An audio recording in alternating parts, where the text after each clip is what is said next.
نبی صلی اللہ علیہ وسلم نے فرمایا کہ لیلۃ القدر میں یہ دعا زیادہ پڑھا کرو، اللہم انک عفو تحب العفو فاعف عنا۔ اے اللہ تو معافی کو پسند کرتا ہے، سراپا معافی ہے، بس تو ہمیں معاف کر دے۔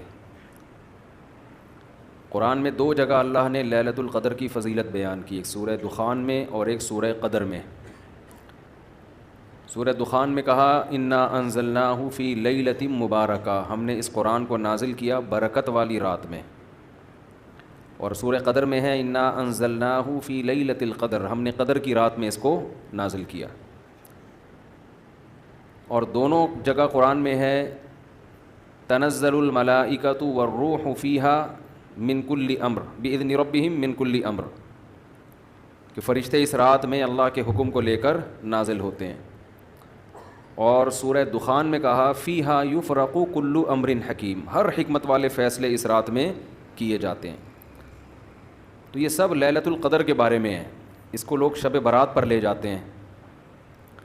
اور قرآن میں ہے خیر من الف شہر، 1000 مہینے سے بہتر ہے۔ تو اس لیے لیلۃ القدر کو تلاش کرنا چاہیے، ہمیں متعین طور پر وہ بتائی نہیں گئی ہے، بتایا گیا تھا نبی صلی اللہ علیہ وسلم کو لیکن آپ کو بھلا دیا گیا۔ اس میں حکمتیں ہیں، مصلحتیں ہیں۔ بڑی حکمت یہ ہے کہ اگر بتا دی جاتی تو ہم رمضان کے آخری عشرے میں پوری میں عبادت نہ کرتے، پورے سال سوتے رہتے، پورے رمضان سوتے رہتے، اور خاص اس رات کو کچھ اللہ اللہ کر لیتے۔ اور یہ بھی خطرہ تھا بتا دی جاتی تو اس میں گناہ کا عذاب بھی 1000 گنا، سینکڑوں گنا بڑھ جاتا، پھر حجت تمام ہو جاتی، پھر کوئی گناہ گار یہ نہیں کہہ سکتا تھا کہ بھائی مجھے کیا پتا تھا آج لیلۃ القدر ہے، تو بڑا عذاب آ سکتا تھا اللہ کا، کوئی اس رات میں گناہ کرتا۔ تو اس لیے اللہ کی حکمت نے اس بات کا تقاضا کیا کہ اس رات کو چھپا دیا جائے۔ اب امکانات ہیں، پہلی بات تو رمضان میں ہوگی، اتنی بات تو تقریباً یقینی ہے۔ دوسری بات رمضان کے آخری عشرے میں ہوگی، یہ بھی تقریباً یقینی ہے۔ اب آخری عشرے میں پھر ہمیں یقینی نہیں بتایا کون سی رات، یہ بتا دیا گیا کہ طاق راتوں میں، یعنی 21ویں رات، 23ویں رات، 25ویں، 27ویں اور 29ویں، ان راتوں میں امکان زیادہ ہے۔ اور بعض حضرات کے نزدیک 27ویں میں امکان اور بھی زیادہ ہے، بعض حضرات کا موقف ہے، لیکن یقینی بات نہیں ہے۔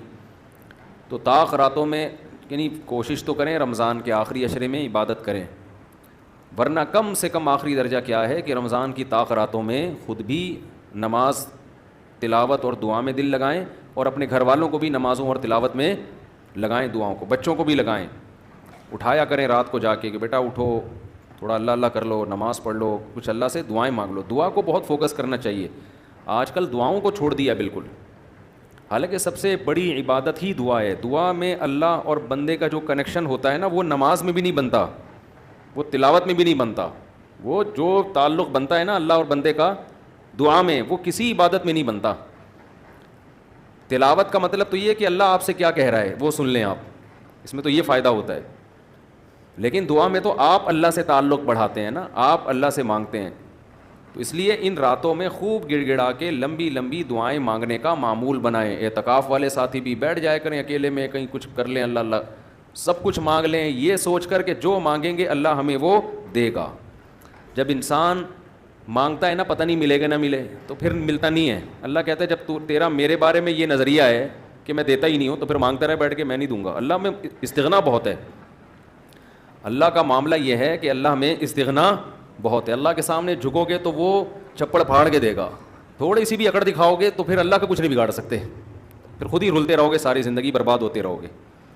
جیسے نبی صلی اللہ علیہ وسلم نے ایک بوڑھے کو بخار میں دیکھا، فرمایا کہ طہور، یہ بخار تمہارے گناہوں کو معاف کرے گا، خیر برکت کا ذریعہ ہے۔ وہ بیچارہ کہیں غصے میں تھا، اس نے کہا یہ ایک بڈھے کو تنگ کرنے کے لیے آیا ہے۔ آپ نے فرمایا اب ایسا ہی ہوگا، یہ گناہوں کی معافی کا ذریعہ اب نہیں بنے گا۔ تو دعا میں مانگیں یہ سوچ کر کے یقینی طور پر اللہ میری دعا کو قبول کرے گا، تو اور بار بار مانگتے رہیں۔ مانگیں کیا، یہ بڑی پرابلم ہے، یہ بڑا مسلمان کے ساتھ مسئلہ ہے۔ بھائی بڑی بڑی چیزیں مانگیں اللہ تعالیٰ سے۔ سب سے بنیادی ضرورت ہماری کیا ہے فمن زحزح عن النار وادخل الجنۃ فقد فاز، جسے جہنم کی آگ سے بچا لیا گیا اور جنت میں داخل کر دیا گیا وہ ہے اصل کامیاب۔ یہ مانگو اللہ تعالیٰ سے، اے اللہ مجھے جنت مانگنے کا مطلب پتہ ہے کیا ہوتا ہے؟ یہ نہیں ہوتا کہ میں انہی بدماشیوں میں رہوں لیکن آخرت میں مجھے معاف کر کے جنت میں داخل کر دینا، یہ قطعاً مطلب نہیں ہے۔ جنت مانگنے کا مطلب یہ ہے کہ اے اللہ وہ کاموں کی توفیق دے دے جن کی وجہ سے جنت ملتی ہے، کیونکہ یہ تو بہت کفر ہے ایک طرح کا کہ میں رہوں ایسے ہی، اور یعنی یہ تو گویا اللہ کی آیات کا مذاق اڑانے والی بات ہوگی۔ تو ہدایت مانگے، ہدایت، سیدھا راستہ، ایسا راستہ کہ جس پہ چل کے کیا ملتی ہے؟ جنت، اس راستے پہ چلا دے، یہ سب سے زیادہ مانگا کریں۔ اور جو دین کے کام میں لگے ہوئے ہیں، مبلغین ہیں، علماء ہیں، دینی مدرسے کے طلباء ہیں، وہ ایک اور دعا بہت زیادہ مانگا کریں، کیونکہ ان کو صرف جنت تھوڑی چاہیے، ان کو تو یہ چاہیے کہ ہمیں اللہ نے پیغمبروں کا وارث بنایا ہے، تو ہم سے اے اللہ تو دین کا کام بہت زیادہ لے لے، جو ہمارا مقصد ہے، ہمارا ہدف ہے۔ اگر ایک عالم کاروبار کامیاب کر کے چلا گیا تو یہ کون سا تیر مار لیا اس نے؟ یہ کوئی اس کا اصل کام تھوڑی تھا۔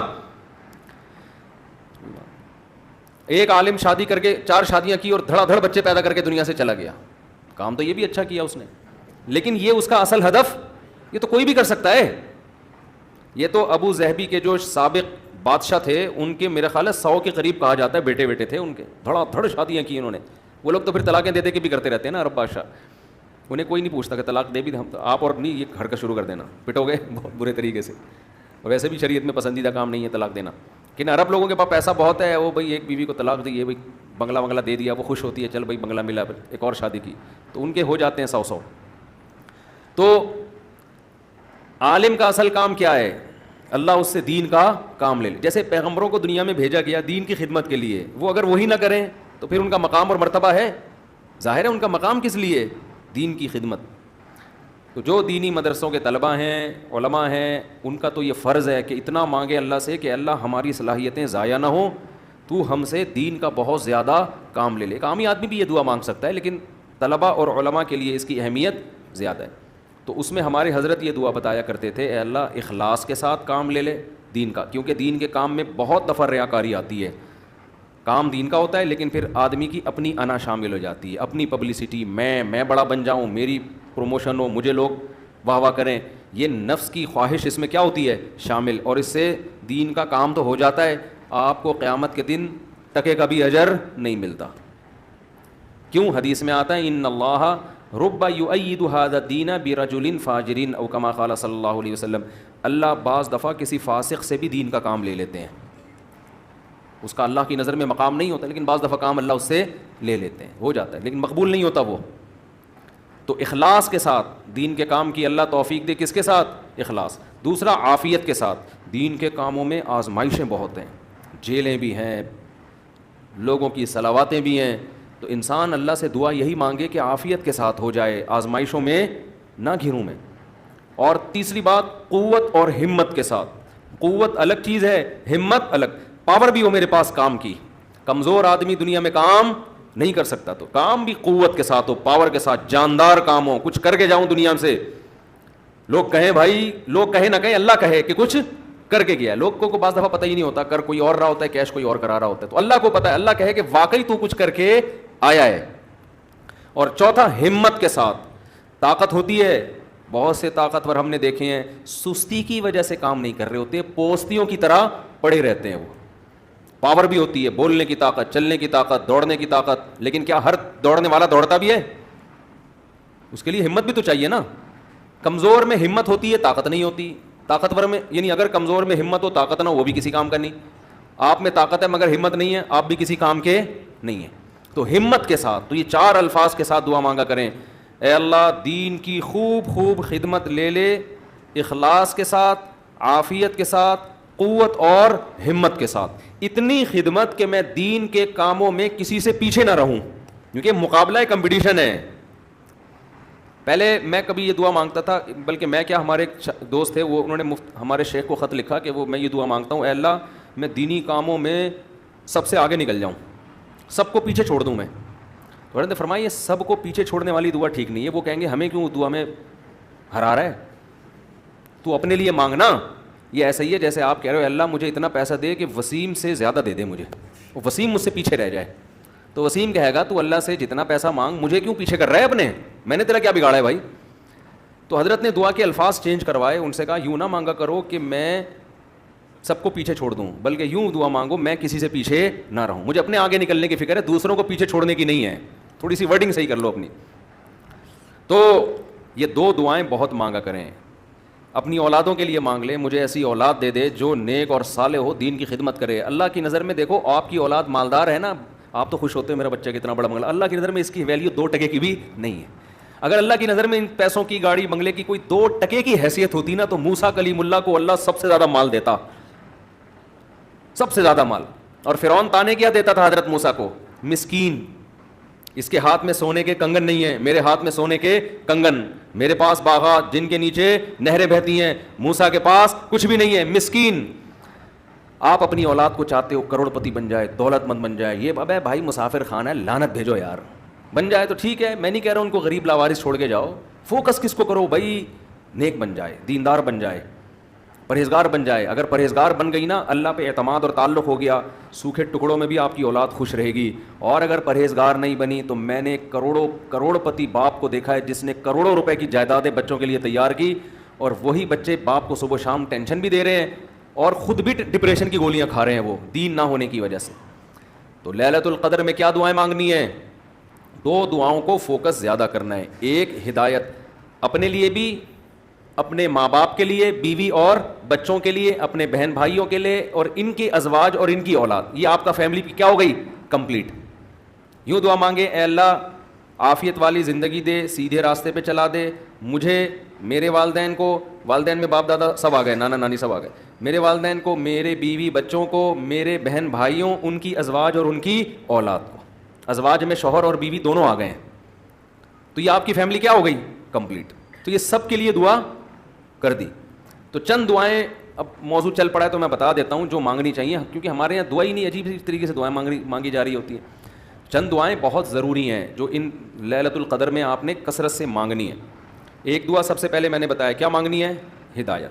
بلکہ اس سے بھی پہلے اپنے گناہوں کی مغفرت, کیونکہ گناہ دعا کی قبولیت میں آڑ بنتے ہیں. اللہ کہتے ہیں تو میری تو کچھ بھی نہیں مانتا اور اپنی مجھ سے منوا رہا ہے, میں جب تجھے آزمائش میں ڈالتا ہوں تو کچھ بھی نہیں کرتا.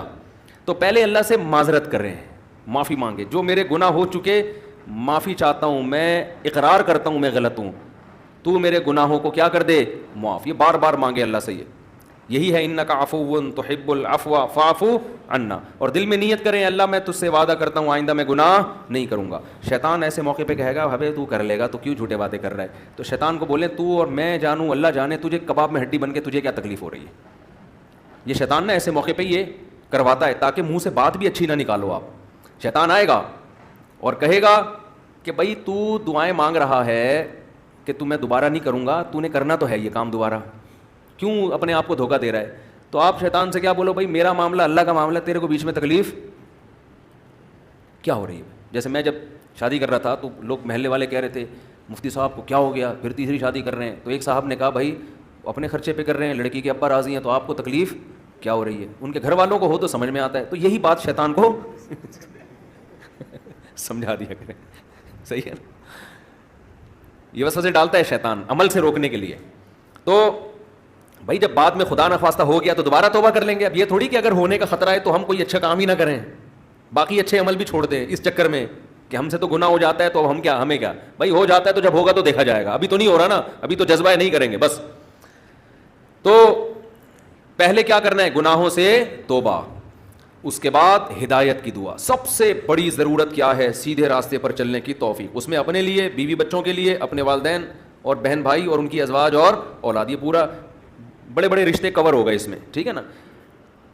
پھر تیسرے نمبر پر دین کی خدمت کی دعا کہ اللہ ہم سے دین کا بہت کام لے لے, کیونکہ علماء کے لیے تو سب سے بڑا کی فضیلت ہی یہی ہے کہ اللہ ان سے دین کی خدمت لے لے. وہ دنیا میں کاروبار کے لیے نہیں ہے, شادیوں کے تو ایک ضمنی چیز ہے, اس کے لیے شادیوں کو پروموٹ کرنے کے لیے ضرور ہے کیونکہ وہ بھی دین کا ایک حصہ ہے.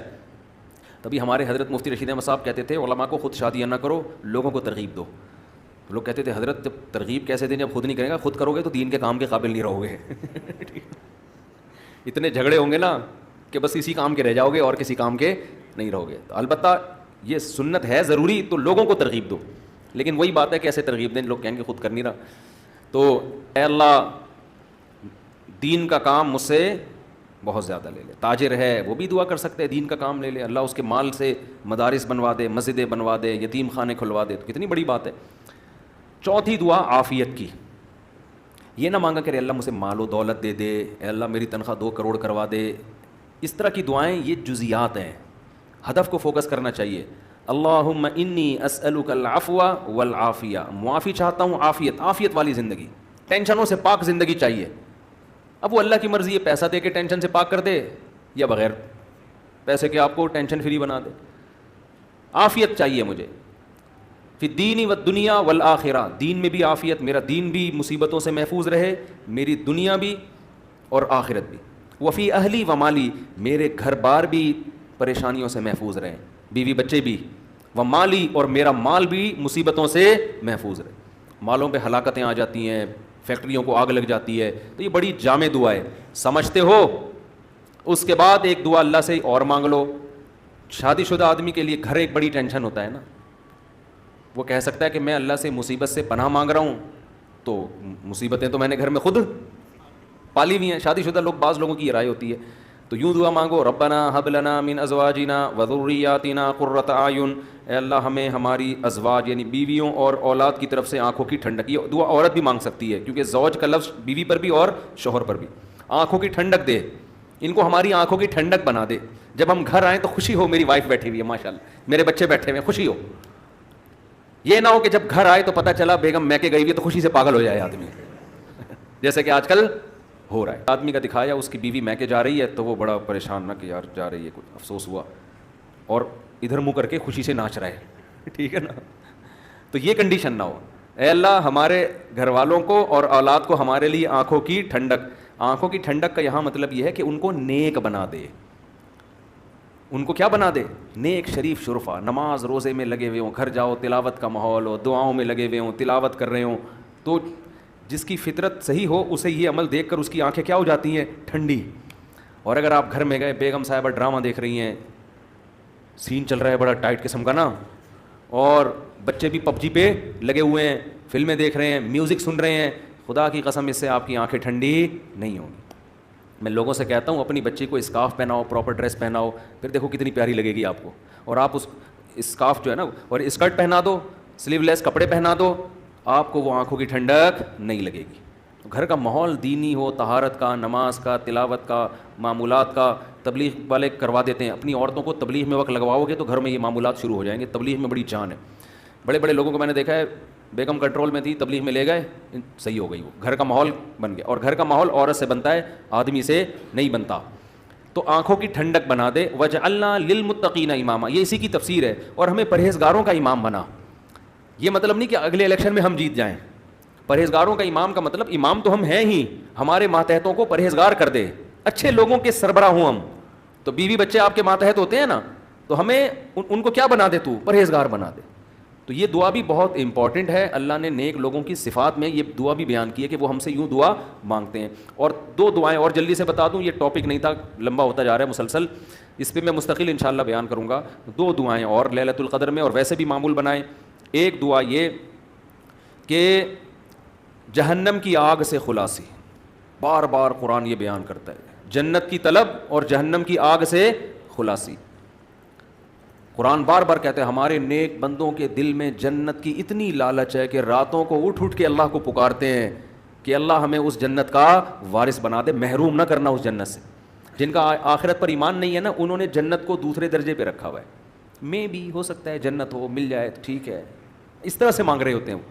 آپ مجھے بتاؤ دنیا میں آپ کو کوئی ایسا پیکج دیا جائے کہ یہ کر لو تو تمہیں پھر اس کے بدلے میں یہ ملے گا, اس میں 1000 گز کا بنگلہ ملے گا, اور ایسا بنگلہ ہوگا, کروڑوں روپے کا بنگلہ ہوگا, اس میں پھر تمہاری بڑی اچھی شادی ہو جائے گی, بہت خوبصورت بیوی ملے گی تمہیں, اور اس میں تمہاری خوراک ایسی ہوگی, تمہاری جوانی 100 سال تک رہے گی, ہیں بھائی, اور تمہیں جناب کروڑوں کروڑوں روپے کی گاڑیاں ملیں گی. یعنی جنت کے 10ویں حصے کی بات اگر ہم سے کی جائے دنیا میں, تو میرا خیال ہے سارا دن اس کی تلاش اور طلب کے علاوہ ہمارا کوئی کام نہیں ہوگا, کیونکہ یقین ہے نا, اس دنیا کو دیکھا ہوا ہے, آخرت کو دیکھا نہیں ہے.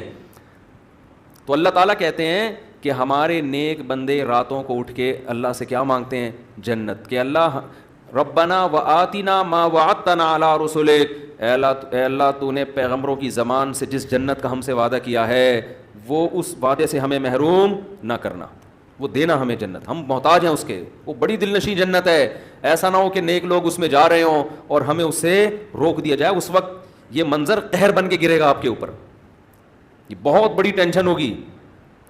اور جہنم کی آگ سے پناہ، ربنا اصرف عنا عذاب جہنم، جہنم کی آگ کو ہم سے دور کر دے.